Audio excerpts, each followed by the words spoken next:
el sonido del silencio, el que no quiero escuchar.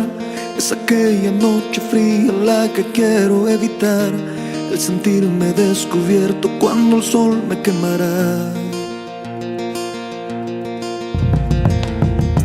¿Para qué seguir riendo cuando siento que no estás?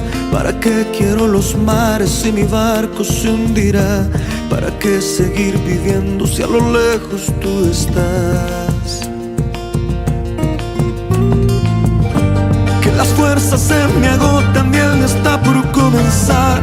Fue otro día en silencio el que acaba de pasar.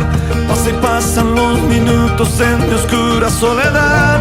Soledad que se alimenta del silencio de tu boca, esa boca que sonríe pronunciando así mi nombre, aquel nombre que me diste diciendo que sí, mi amor.